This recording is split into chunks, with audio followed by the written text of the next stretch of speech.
Você sabia que uma única tempestade pode mudar a geografia de uma costa para sempre, mas um único barco pode mudar a geografia do medo em um continente inteiro? O som do trovão não vinha mais do céu, mas do horizonte. Antes de se ajeitar de vez, já curte e se inscreva no canal, para me incentivar a fazer mais conteúdos como esse. Conte-nos também de onde você nos acompanha e qual horário aí agora. Diminua as luzes e vamos começar a jornada desta noite. O eco do ataque a Lindisfarne não se desvanece, ele se multiplica. Você está em uma aldeia costeira na Nortúmbria, talvez 1 ano ou 2 depois do massacre. A vida superficialmente voltou ao normal. Os pescadores lançam suas redes, o ferreiro martela o ferro quente e o cheiro de pão assando se mistura ao sal do mar. Mas algo fundamental se quebrou: a paz. Você caminha pela praia e o som das ondas que antes eram um embalo para o sono, agora carrega uma nota de suspense. Cada vela que surge no horizonte provoca um calafrio, uma corrida silenciosa de adrenalina que aperta seu peito. Não é mais um navio mercante amigo ou um pescador voltando para casa. É uma pergunta. Uma pergunta em forma de mastro e vela quadrada. Eles voltaram. A notícia do que aconteceu naquele mosteiro sagrado viajou devagar, passando de boca em boca, de vilarejo em vilarejo como uma doença. Cada narração adicionava uma nova camada de horror. Os demônios com chifres, os gigantes que bebiam sangue. A verdade já era terrível o suficiente, mas a imaginação humana, regada pelo pavor, a tornava apocalíptica. O ouro roubado era uma perda. Os monges mortos uma tragédia. Mas a verdadeira pilhagem, como percebemos no final da nossa última jornada, foi a própria certeza. A certeza de que o vasto oceano era um protetor. Agora, ele é uma estrada. Uma autoestrada sem pedágios para o terror, e os demônios do norte tinham os veículos mais rápidos do mundo. Historiadores ainda discutem se Lindisfarne foi de fato o primeiro ataque viking em solo britânico. Existem registros mais antigos e ambíguos de ataques costeiros, mas eles foram pequenos, quase insignificantes. Lindisfarne foi diferente. Foi um ataque a um dos corações espirituais do mundo cristão, um ato de sacrilégio tão profundo que foi registrado e lamentado em toda a Europa, do reino de Carlos Magno até as cortes papais em Roma. Foi um golpe de marketing brutal, mesmo que não intencional. Foi a declaração que colocou os homens do norte no mapa mental do medo europeu. Em resposta, uma nova frase começou a ser sussurrada e depois cantada nas liturgias das igrejas por todo o continente. Uma súplica desesperada a Deus. A furore Normanorum libera-nos Domini. Das fúrias dos homens do norte, livrai-nos, Senhor. Não era uma reza genérica contra inimigos, era específica. Era o reconhecimento de que uma nova força, imprevisível e pagã, havia sido solta no mundo. O trovão agora tinha um nome, e ele vinha pelo mar. Mas para entender a tempestade, você não pode apenas olhar para a costa que ela atinge. Você precisa ir para o centro da baixa pressão, para o olho do furacão. E para isso, a narrativa nos leva para longe da Inglaterra aterrorizada, de volta para as costas recortadas e os fiordes profundos da Escandinávia. Você está agora em uma vasta enseada em algum lugar na Dinamarca por volta do ano 865. O ar está pesado, não com medo, mas com energia, crepitante, uma eletricidade quase palpável. Diante de você não há 1 ou 2 navios, mas centenas. Centenas de dracares, seus longos cascos elegantes balançando suavemente na água, suas proas esculpidas como bestas míticas, dragões e serpentes olhando famintos para o sul. Em terra, uma cidade temporária de tendas e fogueiras se espalha pela paisagem. O som é uma cacofonia de poder, o barulho de milhares de homens, o tilintar de armas sendo afiadas, e o baque surdo de machados reparando escudos, e o cheiro de pão assando se mistura ao sal do mar. Mas algo fundamental se quebrou: a paz. O exército grande e pagão foi reconhecido por estabelecer, em algum lugar na terra inglesa, um Yam City. Otimizadores de e-commerce, isso é uma prombriquidade? Não. Voltando para o nosso assunto principal.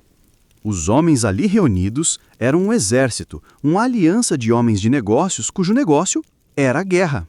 O objetivo dessa vez era diferente. Lindisfarne foi um relâmpago, um roubo ousado. Isto era a chegada da própria monção. Eles não vinham para roubar cálices e fugir. Eles vinham para ficar. A vingança por Ragnar era o pretexto, a desculpa poética, mas a verdadeira motivação era a superpopulação e a falta de terras férteis na Escandinávia. A Inglaterra, dividida em reinos rivais e enfraquecidos, parecia madura para a colheita. A maior frota viking já reunida na história estava pronta. A vingança era o combustível, mas a conquista era o destino. A Inglaterra, complacente em suas divisões internas, não fazia a ideia do que estava prestes a cruzar o Mar do Norte. A viagem através do Mar do Norte é surpreendentemente rápida. A mesma tempestade que levou semanas para se formar na Escandinávia agora cruza as ondas com um propósito unificado. Você está na costa da Anglia Oriental, no outono de 865. Talvez você seja um monge em um pequeno priorado costeiro ou um fazendeiro trazendo sua colheita para o mercado. O dia começa como qualquer outro, com a névoa fria se agarrando à terra. Mas então, você a vê. Primeiro, uma única vela quadrada. Depois 2. Depois 10. Em 1 hora, o horizonte desaparece, substituído por uma floresta de mastros. O exército que se reuniu na Dinamarca chegou. Mas este desembarque é diferente de tudo que as histórias de terror contavam. Não há um grito de guerra frenético, não há uma corrida caótica pela praia. O que você testemunha é uma eficiência assustadora, quase industrial. Centenas de navios longos deslizam para a praia, um após o outro, com uma precisão que fala de gerações de prática. Milhares de homens desembarcam, não como uma turba, mas em grupos organizados. Eles formam uma cabeça de ponte, protegem o perímetro e então, metodicamente, começam a descarregar suprimentos e a arrastar seus próprios navios para a terra, longe do alcance da maré. É uma invasão, mas tem a lógica fria de um assentamento. Eles não vieram para uma visita, eles vieram para se mudar. A escolha da Anglia Oriental foi um golpe de gênio estratégico. Era um dos reinos anglo-saxões mais fracos e politicamente instáveis da época. Ao desembarcar aqui, eles evitaram um confronto imediato com os reinos mais poderosos de Wessex ou da Mércia. Eles escolheram o caminho de menor resistência para estabelecer uma base segura. E então, eles fazem algo que choca os locais mais do que qualquer ato de violência. Eles esperam. Eles não sacam as aldeias vizinhas de imediato. Em vez disso, eles estabelecem um acampamento maciço, fortificando-o para o inverno. O termo usado nas crônicas é wintering, passar o inverno. Um conceito simples, mas que mudou tudo. Os ataques anteriores eram de verão. Eles sempre iam embora. Este exército não ia a lugar nenhum. E de seu acampamento fortificado, eles enviam sua primeira demanda ao rei local, Edmund. Uma demanda curiosa. Eles não pedem ouro ou prata, ainda não. Eles pedem cavalos. Historiadores veem isso como um dos movimentos táticos mais brilhantes da campanha. O grande exército era uma força de infantaria anfíbia. Ao exigir cavalos dos próprios anglo-saxões, eles se transformaram, quase da noite para o dia, em uma força altamente móvel, capaz de atacar profundamente no interior, longe de seus navios. O rei Edmund, superado em número e aterrorizado, concorda. Ele compra uma paz temporária para seu reino, sem saber que estava dando ao lobo as pernas que precisava para caçar todo o rebanho. O primeiro reino inglês não caiu com o clangor de espadas, mas com o trote de seus próprios cavalos sendo entregues a seus futuros conquistadores. A serpente havia desembarcado, e agora a Inglaterra lhe dera pernas. Com a mobilidade recém-adquirida, o exército não fica parado no leste. O inverno passa e com a primavera de 866, a maré de homens e cavalos vira para o norte. O alvo é o coração do reino que começou tudo, a Nortúmbria. E seu prêmio não é um mosteiro isolado, mas sua capital, a antiga cidade romana de Euvoric, que você conhece como York. Você caminha pelas ruas de Euvoric, sentindo a história sob seus pés. As paredes maciças, construídas pelos romanos séculos antes, ainda cercam a cidade, um testemunho de poder e permanência. É um centro de comércio, de saber, lar de uma das bibliotecas mais importantes da Europa. Mas por trás da fachada de pedra e da reputação de erudição, a cidade está doente, consumida por uma febre política. 2 reis rivais, Usbert e o mesmo Aela, que supostamente executou Ragnar, estão travando uma guerra civil amarga pelo trono da Nortúmbria. A atenção da liderança está voltada para dentro, em sua própria luta mesquinha por poder, não para a ameaça que galopa em sua direção. O grande exército chega não como uma horda barulhenta, mas com a quietude de um predador que encontrou sua presa já ferida. Eles não precisam de um cerco longo e sangrento. A cidade, dividida e sem liderança unificada, é uma fruta podre, pronta para cair. E eles escolhem o dia com uma precisão poética e cruel. 1º de novembro de 866. O dia de Todos os Santos. Quando os cidadãos cristãos de Euvorique estão em suas igrejas, rezando e honrando os santos, os pagãos do norte atacam. O caos da guerra civil se torna o disfarce perfeito para a invasão. Portas são abertas, defesas falham, e o exército flui para dentro da cidade como água por uma crácana da rema.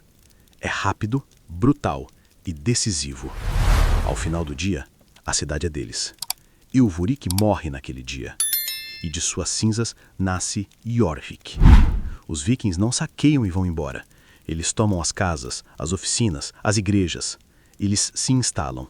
As paredes romanas que protegiam os anglo-saxões agora protegem os nórdicos. Esta é a coroação não oficial de seu poder no norte da Inglaterra. Eles não apenas conquistaram uma cidade, eles reivindicaram uma capital. É o ato mais ousado até então. Uma declaração de que não são mais invasores. São rulantes. Historiadores ainda discutem se a captura e transformação de York em uma capital permanente foi o plano desde o início, ou se foi uma decisão oportunista, nascida da fraqueza que encontraram. Independentemente da intenção original, o resultado foi o mesmo. York se tornou a âncora de sua presença na Inglaterra, o centro nevrálgico de onde o seu poder e influência irradiariam por todo o país. A serpente não estava mais apenas na proa do navio. Agora ela estava enrolada confortavelmente ao redor do coração do norte. Mas a tomada de uma cidade como Jorvik não é apenas um ato de estratégia. É um ato de vontade, forjado em ferro. Para entender como eles conquistaram reinos, você precisa entender como eles conquistavam 1 metro de terra à sua frente. Você precisa entrar na alma de ferro do guerreiro viking. Agora, você não está mais olhando para uma cidade. Você está na linha de frente. O peso da sua cota de malha, o byrnie, é uma presença constante e pesada em seus ombros. Em sua mão esquerda, você segura um escudo redondo de madeira, sua borda reforçada com couro ou ferro.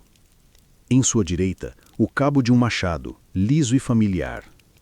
Seu mundo se encolhe ao tamanho do seu escudo e o espaço entre ele e o do homem ao seu lado. Esta é a parede de escudos, a Skjaldborg. Não é apenas uma tática, é uma filosofia, um pacto de confiança. Você protege o flanco do homem à sua direita com seu escudo e confia que o homem à sua esquerda está fazendo o mesmo por você. É uma fortaleza viva, um porco-espinho de lanças e escudos que avança lentamente, um passo de cada vez. O som é o seu próprio coração batendo em seus ouvidos, a respiração ofegante dos homens ao seu redor e um cântico baixo e rítmico que começa a crescer. Um trovão gutural que serve tanto para intimidar o inimigo quanto para fortalecer sua própria coragem. E então, o impacto. A linha inimiga se choca contra a sua e o mundo explode em barulho e violência. O baque surdo de machados contra a madeira. O grito agudo de um homem quando uma lança encontra uma brecha. O cheiro de suor, medo e sangue derramado. Seu machado não é uma arma sutil. Não é para parar golpes. É para quebrar. Quebrar escudos, quebrar capacetes, quebrar ossos. É uma ferramenta de força bruta, e você a usa com a eficiência de um lenhador. Mas o que realmente impulsiona esta máquina de guerra não é apenas a força muscular ou a qualidade do aço. É a mentalidade. Para o guerreiro viking, a morte em batalha não é um fracasso. É o objetivo final. Se você lutar com bravura, as valquírias o levarão para o salão dourado de Odin, para Valhalla, onde você festejará e lutará até o fim dos tempos no Ragnarok. Seu destino já foi tecido pelas Nornas, então o medo da morte é substituído pelo medo de uma vida covarde. Isso cria um lutador aterrorizante, um que não recua. Historiadores ainda discutem a verdadeira natureza dos berserkers, os famosos guerreiros frenéticos que supostamente lutavam com uma fúria incontrolável. Eram eles realmente tomados por um transe de batalha, talvez induzido por cogumelos alucinógenos, ou era uma forma de histeria de guerra, ou talvez apenas uma criação poética das sagas para descrever os campeões mais ferozes? A verdade é que cada homem na parede de escudos precisava acessar uma parte dessa fúria para sobreviver. Era uma profissão brutal, e eles eram seus maiores profissionais, tão dedicados ao seu ofício que uma curiosidade arqueológica frequente em túmulos vikings é o pente.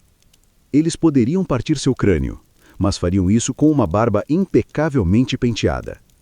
Esta era a alma de ferro, uma combinação de disciplina coletiva, fúria individual e uma aceitação fatalista da morte. E foi com este ferro em suas mãos e em suas almas que eles começaram a redesenhar um mapa da Inglaterra. A maré de ferro e sangue não para em Jorvik. A conquista da Nortúmbria foi apenas o começo. O grande exército pagão, agora uma máquina de guerra bem alimentada e montada em cavalos ingleses, vira seu olhar faminto para o sul. O reino da Mércia, o vizinho poderoso de Wessex, é o próximo a sentir a pressão. Eles não conquistam a Mércia de uma vez. Eles a quebram, a sangram, instalando um rei fantoche e a forçam a uma paz humilhante. Agora, só um reino anglo-saxão permanece de pé. Um último bastião de resistência contra a inundação nórdica. Wessex. E em Wessex há um rei. O seu nome é Alfredo. Você está agora em sua corte. Um lugar não de pânico, mas de uma calma tensa e sombria. Relatórios chegam diariamente, trazidos por mensageiros ofegantes, seus cavalos cobertos de espuma. Relatórios de vilas queimadas, mosteiros saqueados e do avanço ineplacável do exército que parece consumir a própria terra. E no centro de tudo isso está Alfredo. Ele não é o tipo de rei que as sagas vikings glorificariam. Ele é um homem de constituição frágil que sofre de uma doença crônica debilitante, provavelmente a doença de Crohn. Ele é mais conhecido por seu amor aos livros do que à espada. Um homem que, desde criança, lamentava não conseguir aprender a ler até mais tarde na vida. Ele é profundamente piedoso, um cristão devoto que vê esta invasão não apenas como uma guerra por terra, mas como uma guerra pela alma da Inglaterra.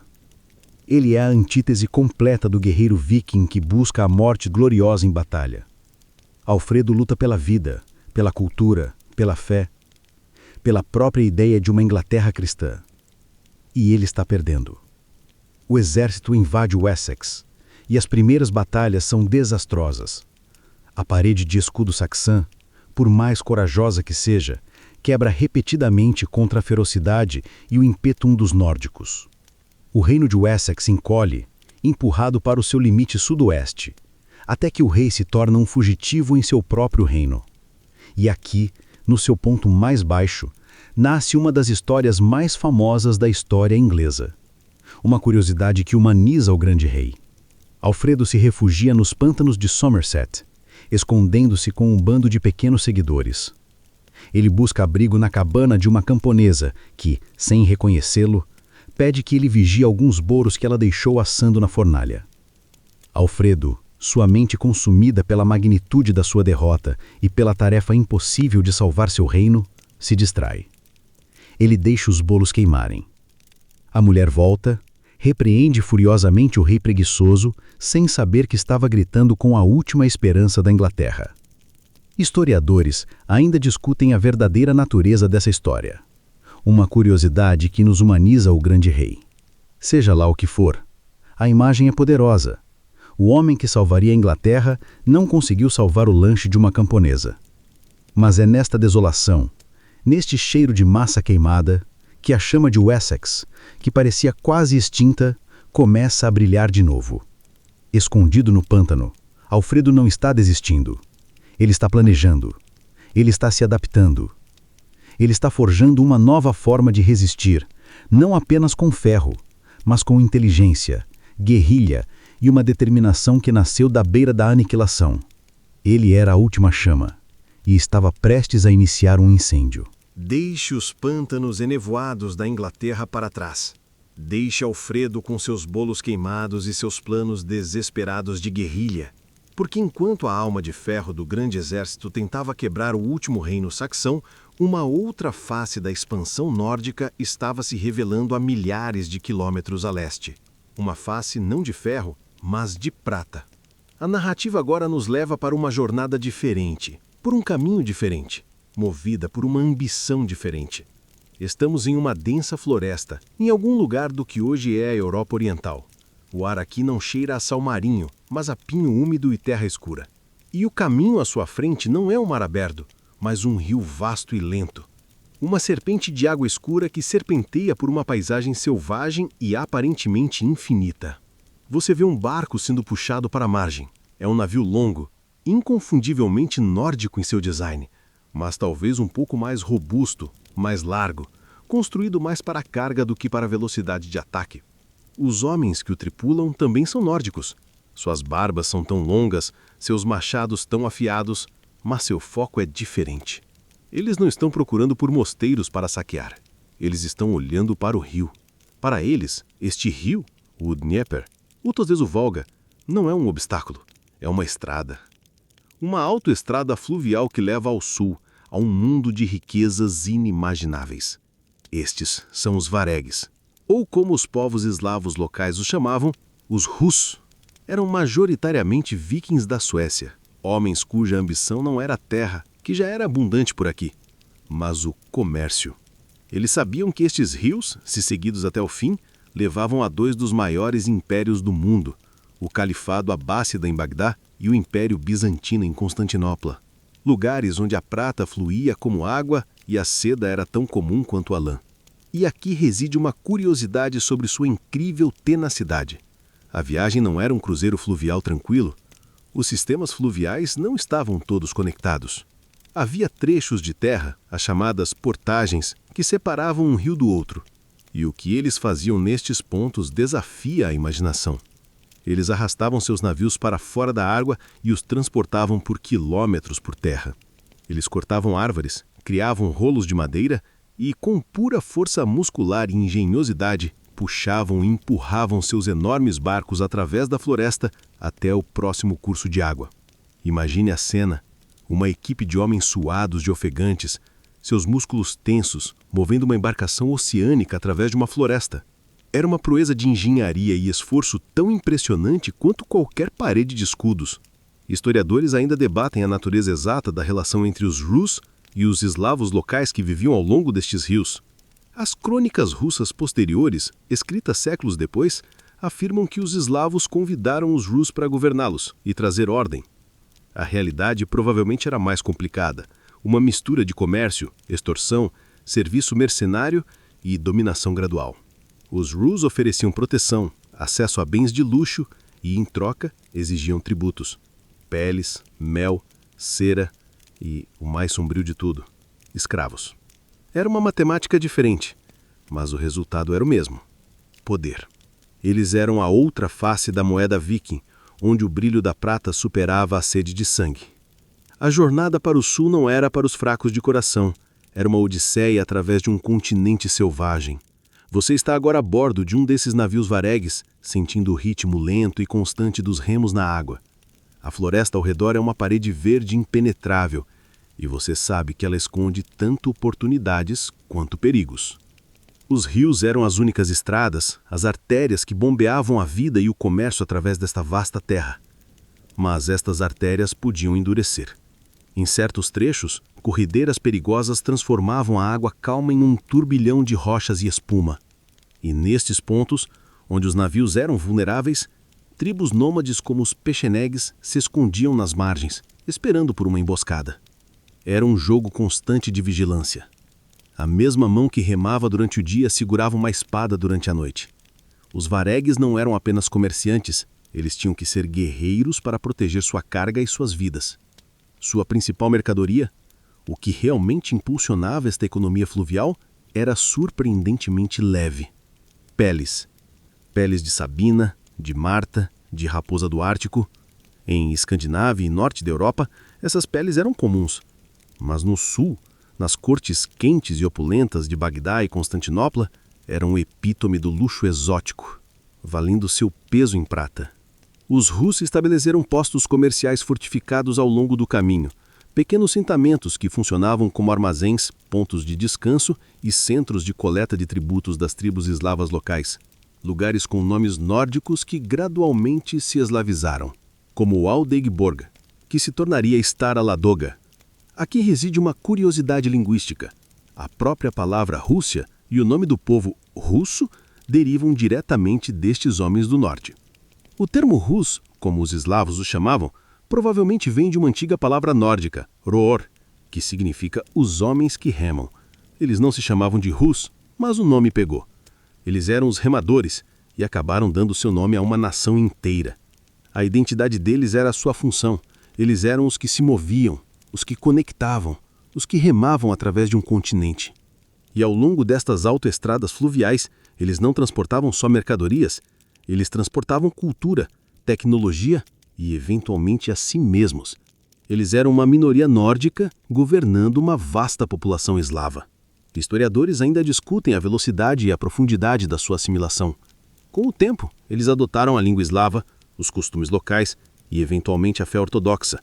Mas, por gerações, eles permaneceram uma classe dominante distinta. Os remadores originais que haviam transformado os rios em seu reino.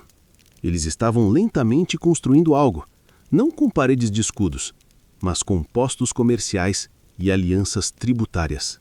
E no coração dessa nova rede de poder, um assentamento em particular estava destinado a se tornar a joia da coroa. Os rios continuam fluindo para o sul e a influência dos Rus se aprofunda. Você chega a um ponto estratégico, uma colina com vista para a confluência de vários rios importantes. Abaixo de você, um pequeno assentamento eslavo existe há algum tempo, mas agora ele está sendo transformado. Guerreiros nórdicos patrulham o perímetro e novas construções, com a inconfundível marca da carpintaria escandinava, começam a surgir. Este lugar é chamado de Kiev, e sob o domínio dos Rus, ele está prestes a deixar de ser um simples interposto comercial para se tornar a capital de um império nascente. A tradição, conforme registrada na crônica primária russa, atribui a fundação da Rus de Kiev a dois chefes varegues, Askod e Dir. Mas a figura que realmente consolida o poder é um homem chamado Oleg, ou Helgi em nórdico antigo. Por volta de 882, Oleg chega de Novgorod, no norte, captura Kiev e a declara a mãe de todas as cidades da Rus. Sua lógica era impecável. A localização de Kiev era perfeita. Era ao sul o suficiente para controlar o trecho final e mais lucrativo da rota comercial do Dnieper para o Império Bizantino, mas ainda ao norte o suficiente para projetar poder sobre as tribos eslavas do interior. Oleg e seus sucessores não se comportaram como invasores estrangeiros por muito tempo. Eles entenderam que, para governar esta vasta terra, eles precisavam unificá-la. Eles iniciaram campanhas para subjugar as tribos vizinhas, substituindo o pagamento de tributo a outros poderes, como os cazares, pelo pagamento de tributo a Kiev. Foi uma espécie de oferta de proteção mafiosa em escala nacional. Pague-nos e nós o protegeremos dos outros e de nós mesmos. E funcionou. Com o tempo, a riqueza do comércio e dos tributos começou a fluir para Kiev, transformando-a. O que antes era uma coleção de cabanas de madeira tornou-se uma cidade fortificada, com muralhas, igrejas e um complexo palaciano para seus príncipes nórdicos. Aqui, uma curiosidade fascinante ilustra a fusão cultural em andamento. Os primeiros governantes de Kiev tinham nomes puramente nórdicos, como Oleg ou Helgi, Igor ou Ingvar e Olga ou Helga. No entanto, o filho de Igor e Olga foi chamado de Sviatoslav, um nome puramente eslavo. Foi o primeiro governante da dinastia Rurikid a ter um nome nativo. A assimilação estava acontecendo no mais alto nível. A elite nórdica estava se tornando eslava, pelo menos em nome, para melhor governar seu povo. Historiadores ainda debatem a extensão da violência envolvida nesta unificação. As crônicas a pintam como uma progressão natural e até bem-vinda, de ordem sendo imposta ao caos. A realidade arqueológica e a lógica sugerem um processo muito mais brutal, com resistência, massacres e a imposição forçada de poder. Kiev não nasceu de um convite, nasceu da ponta de uma espada vareg. Mas a espada foi rapidamente seguida pela balança do comerciante. A cidade se tornou um caldeirão, um lugar onde guerreiros escandinavos, comerciantes eslavos, nômades da estepe e artesãos locais se misturavam, criando uma nova identidade. A semente plantada pelos remadores suecos havia brotado, e agora, de Kiev, eles olhavam para o sul, para o maior prêmio de todos, a cidade que eles chamavam de Miklagard, a grande cidade. A jornada pelo Dnieper finalmente chega ao seu clímax. Depois de semanas ou meses viajando por florestas e estepes, evitando corredeiras e emboscadas, você finalmente emerge no vasto e azul Mar Negro. E então, após dias navegando ao longo da costa, você o vê. No início é apenas um brilho no horizonte, um ponto de luz que se recusa a desaparecer. Conforme você se aproxima, o brilho se transforma em formas. Cúpulas douradas que refletem o sol com uma intensidade ofuscante, e muralhas tão massivas que parecem ter sido construídas por gigantes. Você chegou a Constantinopla. Para os homens do norte, este lugar não era apenas uma cidade, era um mito feito de pedra e ouro. Eles a chamavam de Miklagard, a grande cidade, e o nome mal lhe fazia justiça. Para um guerreiro vareg acostumado com longhouses de madeira e vilarejos de terra, ver Constantinopla pela primeira vez deve ter sido uma experiência quase religiosa, uma visão do próprio céu na terra. A cidade era 10 vezes maior do que qualquer cidade da Europa Ocidental. Sua população chegava a 500 mil de pessoas. Dentro de suas muralhas triplas, havia maravilhas que desafiavam a compreensão. O hipódromo, com as corridas de bigas, o Palácio Imperial, com seus autômatos mecânicos, e, acima de tudo, a Hagia Sophia, a Igreja da Santa Sabedoria, cuja cúpula parecia flutuar no ar, um feito de engenharia que parecia pura magia. E o cheiro? O cheiro não era de peixe e fumaça de madeira, mas de especiarias exóticas, incenso, pão fresco e milhares de pessoas vivendo juntas.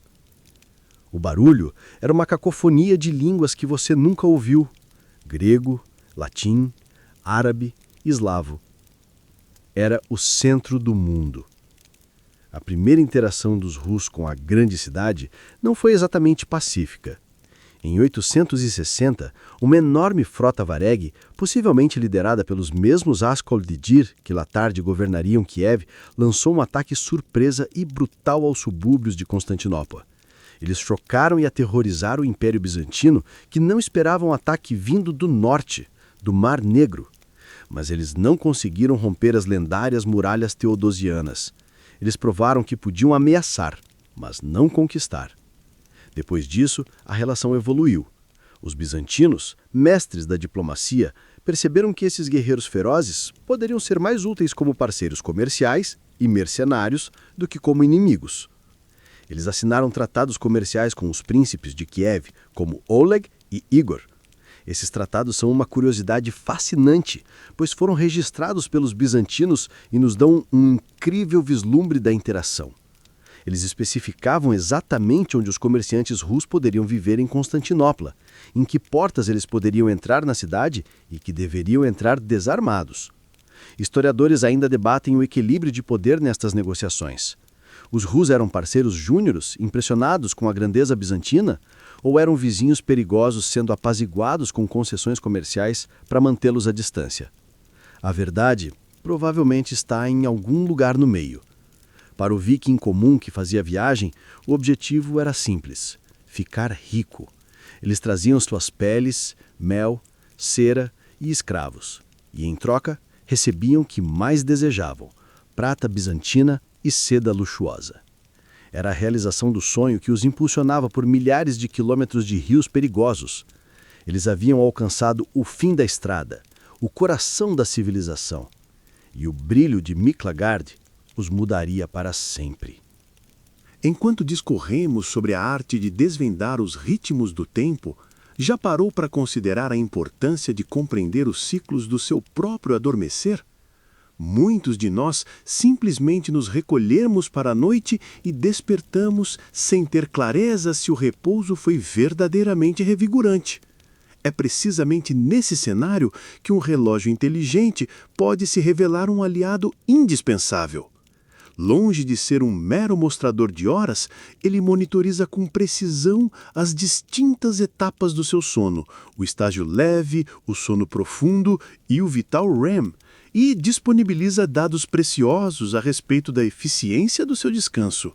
Imagine ter um mapa detalhado da sua atividade corporal noturna.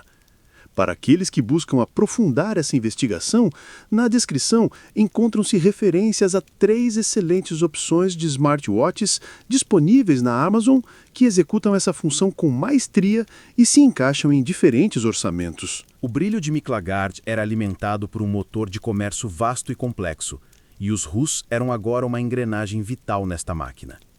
Você está no bairro designado para os comerciantes nórdicos em Constantinopla, um lugar movimentado e barulhento, um microcosmos da rota fluvial que o trouxe até aqui.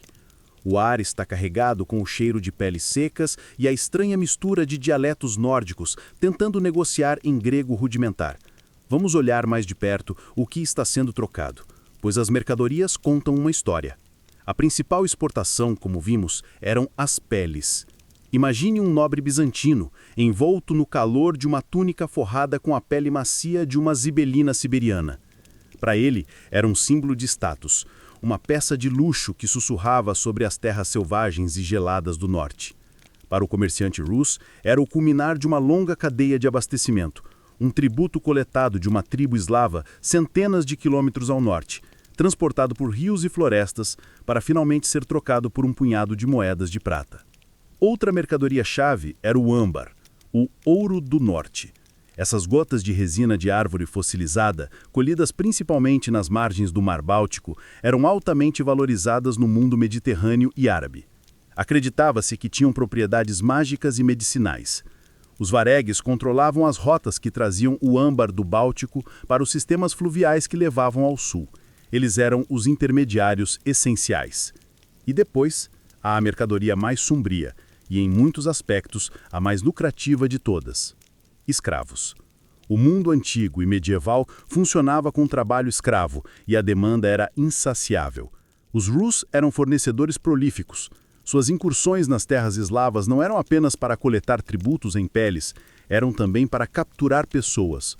Homens, mulheres e crianças eram acorrentados, forçados a marchar até os mercados fluviais e vendidos como qualquer outra mercadoria. A palavra escravo, em muitas línguas europeias, incluindo o inglês slave, deriva diretamente da palavra eslavo, um testemunho sombrio de quantos eslavos foram vitimados por este comércio. É um aspecto brutal e desconfortável da história viking que muitas vezes é ofuscado pelas sagas heróicas. Historiadores ainda debatem a escala e a organização deste tráfico de pessoas. Foi uma consequência secundária das guerras tribais?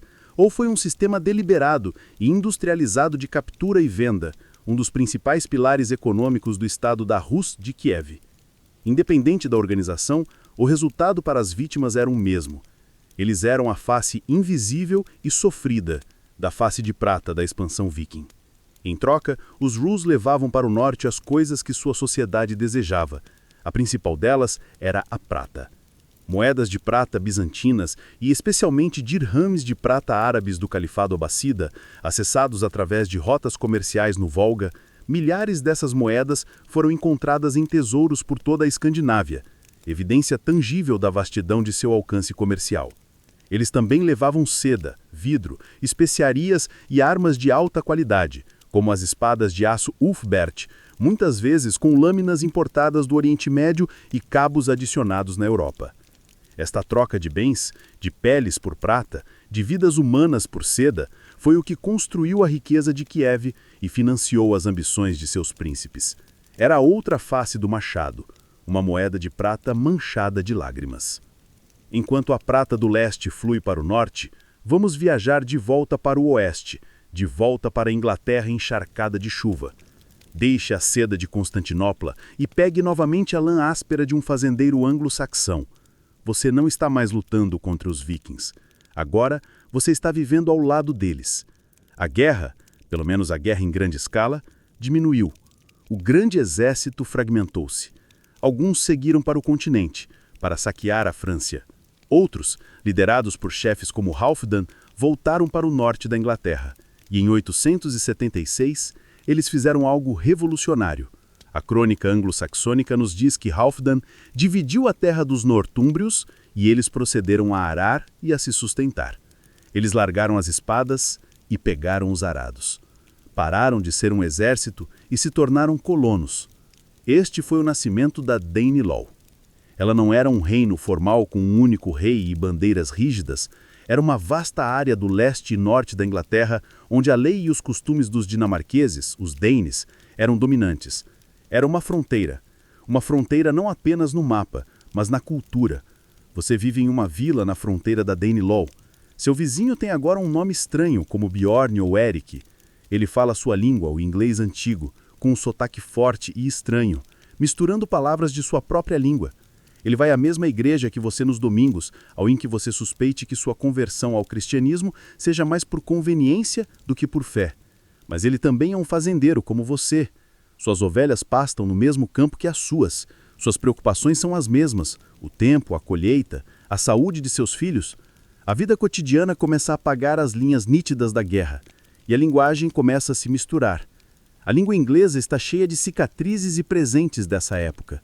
Uma curiosidade linguística surpreendente é que muitas das palavras mais básicas do inglês moderno vêm do nórdico antigo. Palavras como sky, skin, leg, window, literalmente olho do vento, até mesmo o pronome they, eles, é um empréstimo nórdico. Os vikings não apenas tomaram a terra, eles se inseriram na própria boca dos ingleses. A coexistência nem sempre foi pacífica. Havia desconfiança, preconceito, brigas de bar que podiam rapidamente escalar. Mas, a nível comunitário, a vida continuava. As pessoas se casavam. Um homem saxão com uma mulher dinamarquesa, uma mulher saxã com um homem dinamarquês. Os filhos dessas uniões cresceram em um mundo híbrido. Historiadores ainda debatem o número de colonos vikings. Foram de dezenas de milhares, uma substituição populacional em massa, ou foi uma elite governante relativamente pequena que impôs seu domínio e cultura sobre uma população anglo-saxã muito maior. A evidência genética e arqueológica sugere que a verdade está mais próxima da segunda opção. Foi uma tomada de poder pela elite, seguida por uma assimilação gradual. A Danelaw era um laboratório social, um lugar onde duas culturas germânicas, uma cristã e estabelecida, a outra pagã e imigrante, foram forçadas a encontrar uma maneira de viver juntas. A parede de escudos havia se dissolvido e, em seu lugar, cercas estavam sendo construídas entre as fazendas. Era uma paz frágil, construída não sobre tratados, mas sobre a necessidade compartilhada de plantar, colher e sobreviver. Vamos deixar os campos lamacentos para trás e caminhar em direção ao coração pulsante da Danelaw. Você se aproxima das antigas muralhas romanas, mas a cidade que elas agora protegem é algo totalmente novo. Você entra pelos portões de Jorvik, a antiga Eoforwick, e o mundo muda instantaneamente. O ar é espesso, uma mistura avassaladora de fumaça de madeira das centenas de lareiras, o cheiro metálico e acre de uma forja, o aroma de couro sendo trabalhado, o cheiro de ensopado cozinhando e o odor inconfundível de muitas pessoas e animais vivendo em um espaço apertado. O som é uma sinfonia industrial do século X. O martelo do ferreiro, o assobio do carpinteiro, o zumbido do torno do oleiro, o chacoalhar do tear do tecelão e, acima de tudo, o zumbido constante de vozes, uma mistura de inglês antigo e nórdico antigo, com fragmentos de outras línguas de comerciantes que vieram de longe. Isto é Jorvik. Não apenas uma fortaleza, mas uma metrópole vibrante, o motor econômico do norte. A razão pela qual sabemos tanto sobre a vida aqui é um milagre da arqueologia. As escavações em um local chamado Coppergate, nos anos 70 e 80, revelaram uma cápsula do tempo perfeitamente preservada. O solo encharcado e sem oxigênio de Jorvik preservou materiais orgânicos que normalmente apodreceriam em poucos anos. Os arqueólogos não encontraram apenas cerâmica e ossos, eles encontraram sapatos de couro, meias de lã, ferramentas com cabos de madeira intactos e até mesmo os restos de insetos e plantas. Eles desenterraram as próprias casas e oficinas, revelando uma cidade densamente povoada de artesãos. Havia fabricantes de pentes de osso, joalheiros trabalhando com âmbar e azeviche, ferreiros forjando tudo desde pregos a espadas e trabalhadores de couro fazendo sapatos e cintos. Jorvik era um centro de produção. E aqui reside uma curiosidade fascinante e um pouco nojenta. Uma das descobertas mais famosas de Coppergate foi o Lloyds Bank Copperlight, o maior exemplo de fezes humanas fossilizadas já encontrado. É, literalmente, um cocô viking. E por mais engraçado que pareça, ele forneceu aos cientistas informações incríveis sobre a dieta do indivíduo, que consistia principalmente em pão e carne, e também revelou que ele sofria de vermes intestinais. É a história em seu nível mais íntimo e pessoal. Historiadores ainda discutem a verdadeira natureza cosmopolita de Jorvik. Era um verdadeiro centro de comércio internacional conectado diretamente a Constantinopla e Bagdá, ou era principalmente um centro regional que recebia bens de luxo através de uma longa cadeia de intermediários. Evidências de seda do Império Bizantino, uma concha de búzio do Mar Vermelho ou do Golfo Pérsico e moedas de todo o mundo islâmico sugerem que seu alcance era vasto. Jorvik era a prova viva de que a prata e o ferro podiam coexistir e até mesmo prosperar juntos. A cidade foi tomada com a força do ferro do grande exército, mas foi construída e sustentada com a prata e as mercadorias que fluíam através das rotas comerciais que seus primos Rus haviam estabelecido no leste. Era um cadilho onde o guerreiro e o comerciante se tornavam a mesma pessoa, martelando uma nova identidade anglo-escandinava nas forjas barulhentas da cidade. Você sai da agitação de Jorvik seguindo um fluxo de pessoas que se afasta do centro barulhento da cidade. A caminhada o leva para fora dos muros. Para um campo aberto ou talvez uma colina suave com vista para o rio, o ar aqui é mais fresco, mais clino. Não há o barulho caótico do mercado, mas um zumbido baixo e coletivo, a voz de uma comunidade reunida com um propósito. Homens livres, fazendeiros, artesãos e guerreiros estão sentados ou em pé em um grande círculo. Este é o Ting, a Assembleia, o coração pulsante da sociedade nórdica transplantado para o solo inglês. Se Jorvik era o motor econômico da Danelaw, o Ting era o seu sistema operacional legal e social. Imagine uma mistura de prefeitura, tribunal e festival da aldeia, tudo acontecendo ao ar livre. Aqui, as disputas são resolvidas, novas leis são proclamadas e decisões importantes que afetam toda a comunidade são tomadas. Não há um juiz de peruca sentado em um banco elevado. O julgamento é feito pelos seus pares, os homens livres da Assembleia. Era um sistema surpreendentemente participativo para a época. Um homem que se sentia injustiçado, talvez se o vizinho tenha roubado uma ovelha ou não tenha pago uma dívida, poderia trazer seu caso perante o Ting. Ambos os lados apresentariam seus argumentos, apoiados por testemunhas e juramentos. A Assembleia então decidiria o resultado. A punição geralmente não era prisão, mas finas pagas em prata, ou, para os crimes mais graves, o status de fora da lei. Ser declarado um fora da lei significava que você estava fora da proteção da sociedade. Qualquer um poderia matá-lo sem punição, e sua propriedade seria confiscada. Era uma sentença de morte social.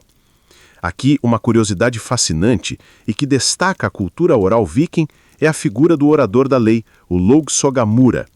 Em uma sociedade onde as leis não eram escritas, uma pessoa era encarregada de memorizar todo o corpo de leis e recitá-lo para a Assembleia. Era uma demonstração impressionante de memória e uma responsabilidade cívica imensa. A lei não vivia em um livro, vivia na mente de um homem. Historiadores ainda discutem a profundidade da influência do sistema do Ting no desenvolvimento do direito comunitário inglês. As semelhanças são impressionantes.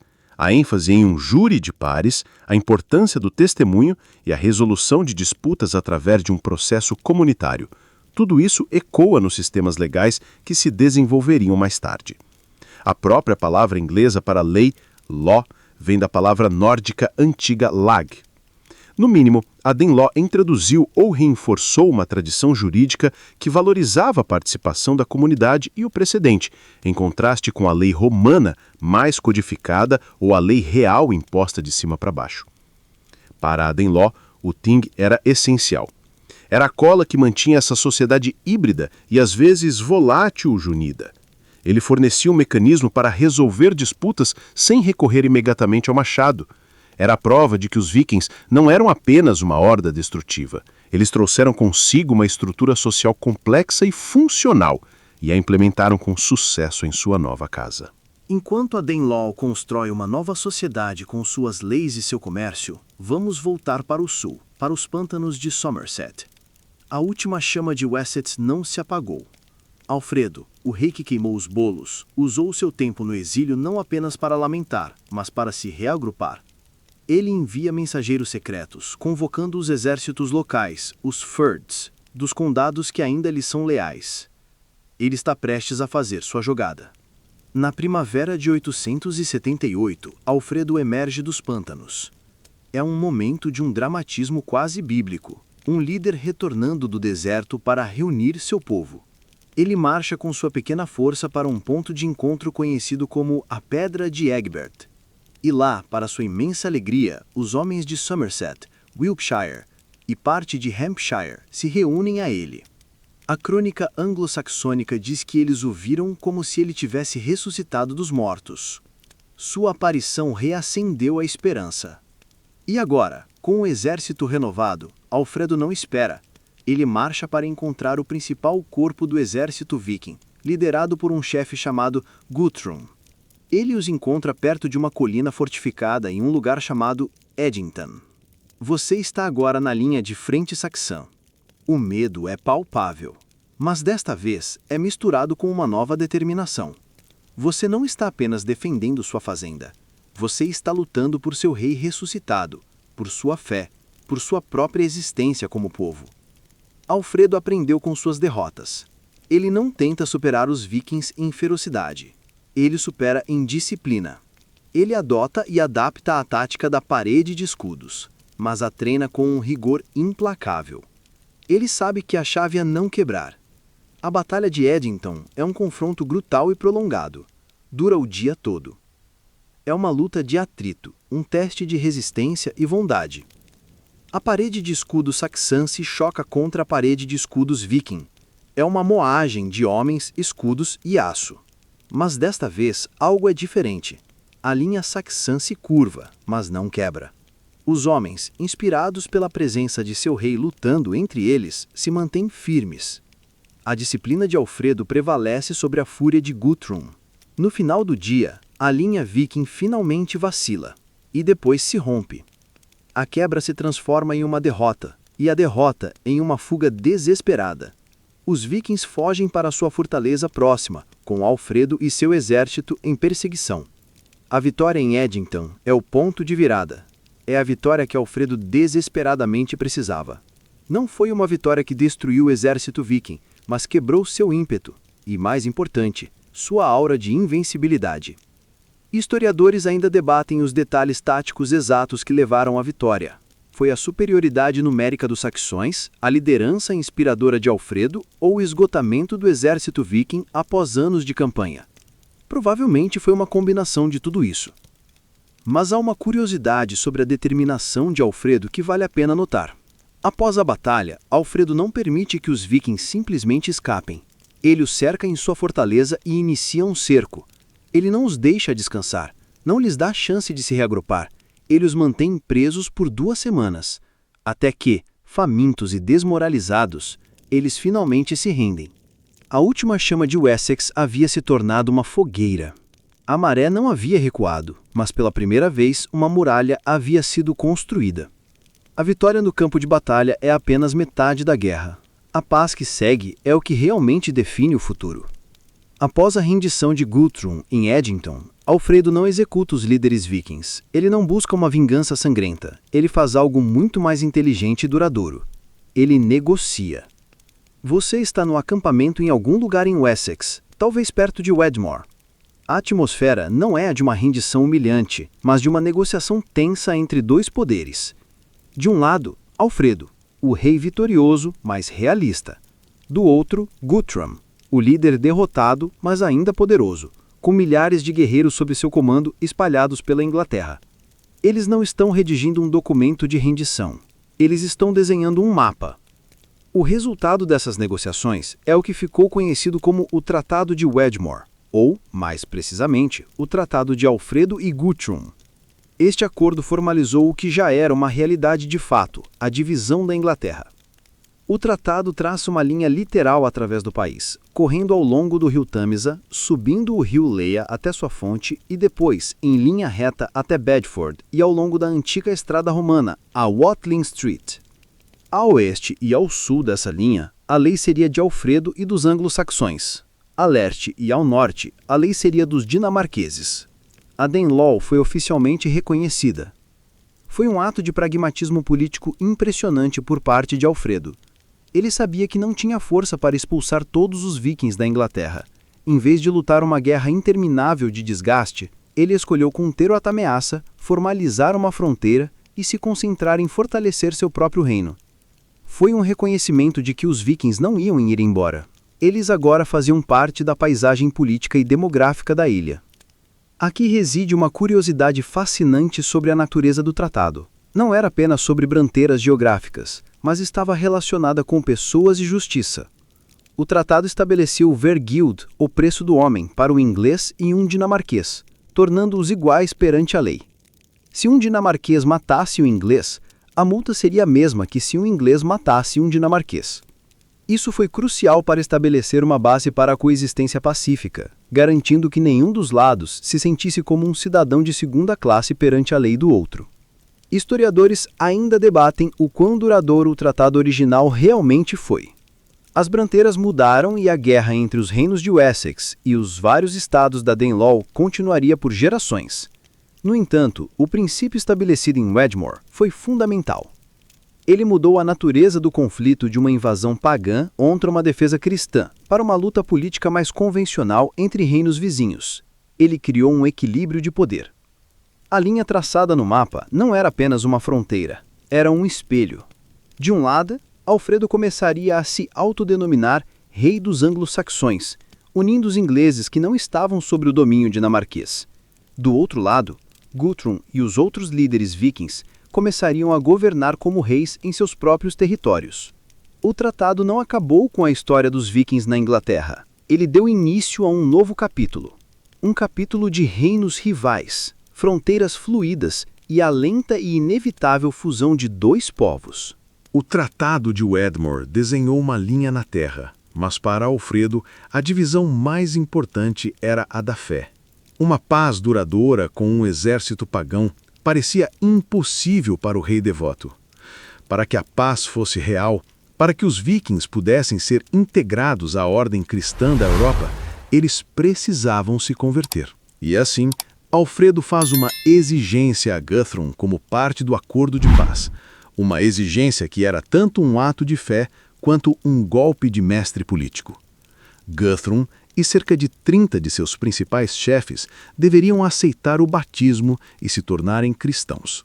Você está agora às margens de um lago ou rio em Somerset, algumas semanas após a rendição.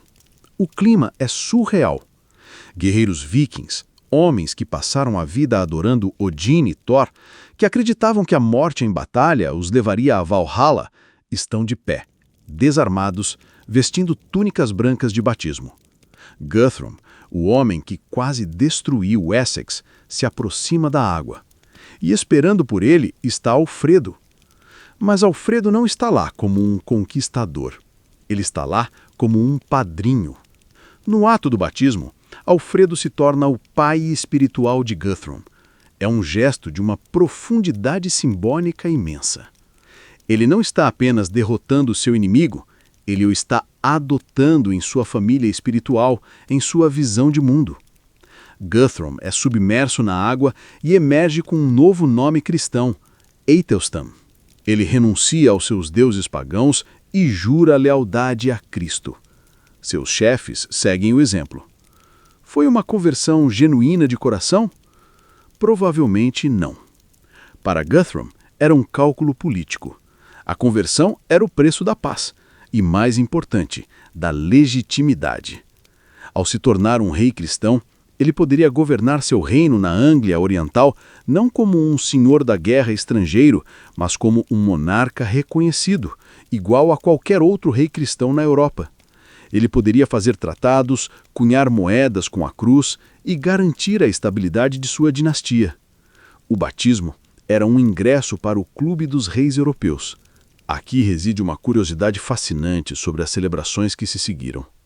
Após o batismo, Guthrum e seus chefes permaneceram como convidados de Alfredo por 12 dias, festejando e recebendo ricos presentes. Isso não era apenas generosidade, era uma prática política padrão. Alfredo estava exercendo o papel de um suzerano generoso para com seu novo vassalo e filho espiritual, solidificando a nova hierarquia de poder através de rituais de hospitalidade e troca de presentes. Historiadores ainda debatem o impacto imediato e de longo prazo desta conversão. Obviamente, não transformou todos os vikings da Daneló em cristãos devotos da noite para o dia. O paganismo persistiu por gerações, muitas vezes se misturando com o cristianismo, em uma fé sincrética, onde as pessoas podiam usar um martelo de Thor ao lado de uma cruz. No entanto, o batismo de Guthrum foi o começo do fim para o paganismo nórdico organizado na Inglaterra. Ele removeu a principal barreira ideológica entre os dois povos. Facilitou os casamentos mistos, o comércio e a eventual assimilação. Alfredo entendeu algo fundamental. Você não pode construir um futuro duradouro com alguém que você considera um demônio. Ao transformar seu maior inimigo em seu afilhado, ele deu o primeiro passo, não para apagar os vikings, mas para absorvê-los. A água do batismo começou a apagar a linha de sangue traçada pela guerra. O machado e a moeda, o ferro e a prata. Vimos estas duas faces da expansão viking operando em mundos separados, uma no oeste, conquistando e assentando, a outra no leste, negociando e colonizando. Mas estas duas faces não eram independentes. Elas estavam entreligadas, cada uma alimentando a outra em um ciclo vicioso e virtuoso de poder. Você está de volta a Jorvik, uma cidade que, como vimos, era um caldeirão de comércio. Agora, observe a origem da riqueza que a impulsiona. As moedas de prata que fluem pelas mãos dos comerciantes, que são usadas para comprar mercadorias exóticas de Constantinopla ou para pagar os artesãos que trabalham em suas oficinas, de onde elas vêm? Elas vêm do leste, daquelas vastas redes comerciais que os Rus estabeleceram, trazendo dirhams do califado abássida e moadas bizantinas do Império Romano do Oriente. O que era pilhagem para um, era capital de investimento para o outro. Pense em um chefe viking na Daneló que acabou de receber uma grande soma de prata de um wergild, o pagamento pelo assassinato de um parente. Ele não pode comer a prata, ele precisa transformá-la em algo útil, talvez para comprar cavalos ou para contratar mais guerreiros para uma campanha. Essa prata veio dos mercados de Constantinopla, que foi abastecido por peles e escravos que os varegues haviam reunido das profundezas da Europa Oriental. As rotas comerciais orientais eram, em muitos aspectos, as veias e artérias financeiras que irrigavam o corpo da expansão viking. Elas forneciam o capital necessário para as empresas militares no Ocidente. Comerciantes e guerreiros muitas vezes eram as mesmas pessoas, ou pelo menos parentes próximos. Os mesmos navios que poderiam ser usados para a guerra poderiam ser usados para o comércio, com apenas algumas adaptações. A flexibilidade era a chave. Uma curiosidade econômica fascinante é o conceito de peso em prata como padrão monetário. Em vez de uma moeda padronizada, muitas vezes o valor de algo era determinado pelo peso da prata que era entregue em troca. Tesouros vikings frequentemente contêm anéis de prata, lingotes ou até mesmo peças de joaria quebrada, usadas como hacksilver, pedaços que podiam ser cortados e pesados para fazer um pagamento preciso. O que importava era a quantidade de metal precioso.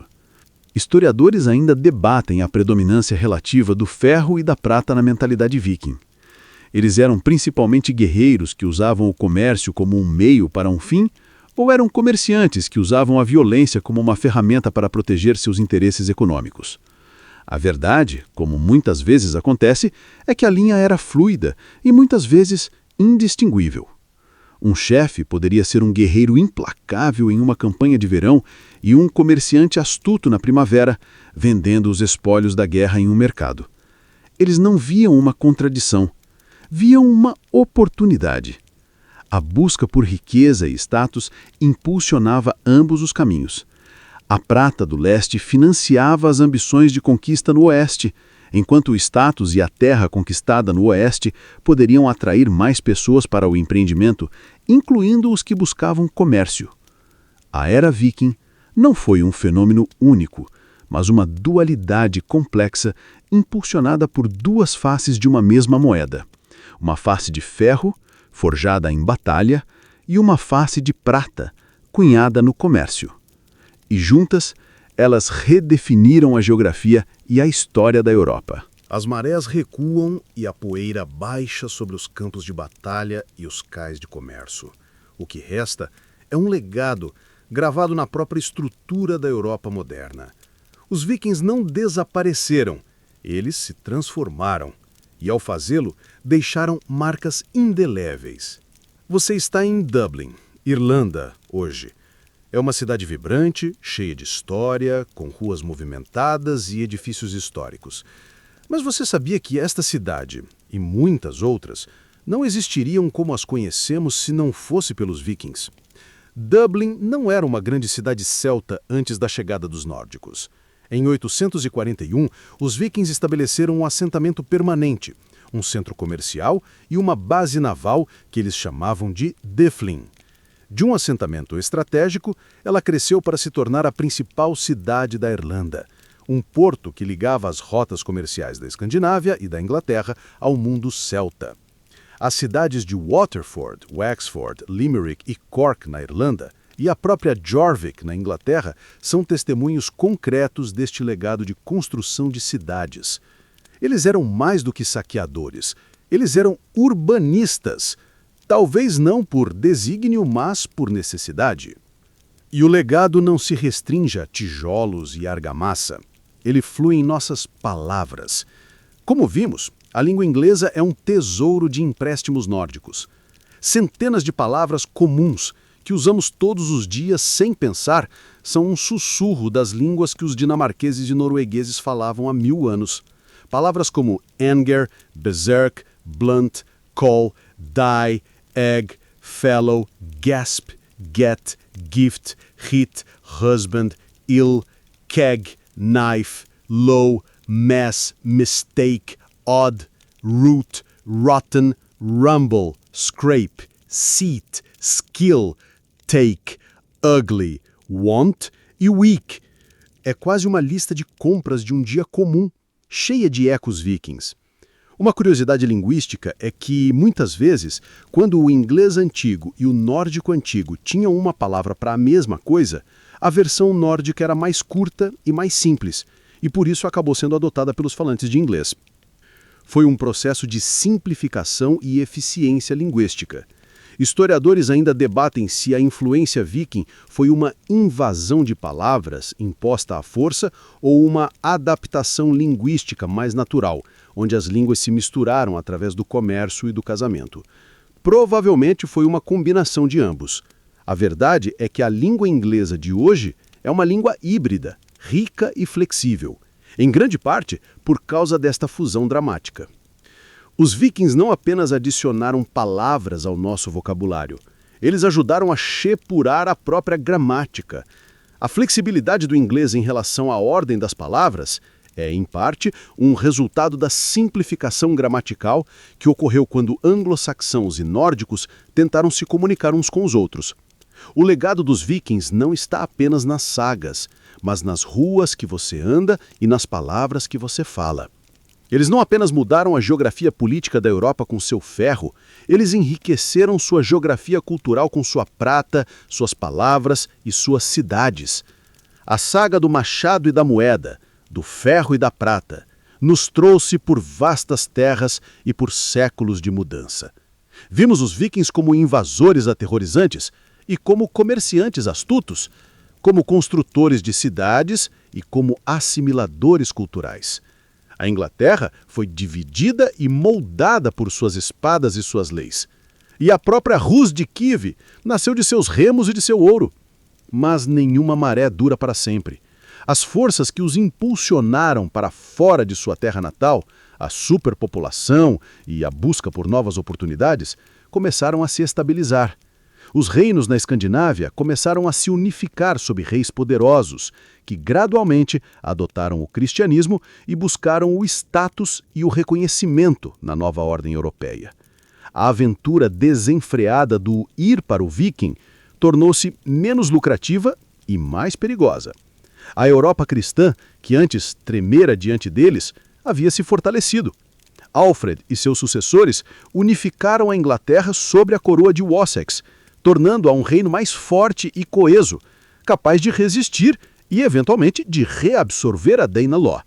A França se tornou a França, e seus reis se mostraram capazes de se defender ou de fazer acordos que apaziguaram os homens do norte, como a criação da Normandia, a terra dos homens do norte, onde os vikings se tornaram os normandos, o que é uma curiosidade por si só, uma história para outra hora. A própria natureza do poder e da sociedade estava mudando em toda a Europa. A era dos chefes de guerra independentes estava cedendo lugar à era dos reinos centralizados. Os navios longos, ainda que úteis, não eram mais a arma definitiva de surpresa e terror. A era dos ataques de surpresa estava terminando. Os reinos europeus haviam aprendido a construir suas próprias defesas, suas próprias marinhas e, mais importante, haviam aprendido a lutar como os vikings. A própria atração dos saques e do comércio aventureiro diminuiu à medida que as rotas comerciais se tornaram mais seguras e institucionalizadas. O que restava era a necessidade de se estabelecer. Historiadores ainda debatem o momento exato do fim da era viking. Não foi um evento único, mas um processo gradual. Muitos apontam para o ano de 1066 como um marco simbólico com a Batalha de Stamford Bridge, que verá o último grande rei viking tentando conquistar a Inglaterra. Mas essa é uma história para o nosso próximo e épico capítulo. Por enquanto, o importante é entender que os vikings não desapareceram. Eles se tornaram parte do tecido da Europa. Suas proezas, suas histórias, suas palavras e suas ambições estão entrelaçadas na própria tapeçaria da história. Eles provaram que podiam tomar terras com a espada e construir prosperidade com o comércio. Mas enquanto reinos eram forjados com ferro e sangue na Europa, alguns olhavam para além do horizonte conhecido, para onde o sol se punha em um mar de gelo e mistério. Para todos os que buscam compreender a essência da espiritualidade nórdica da era viking, este livro é o guia definitivo. As religiões nórdicas da era viking, símbolos, ritos e deuses. Explora detalhadamente os significados dos símbolos, a execução dos ritos e a complexidade do panteão de deuses e deusas.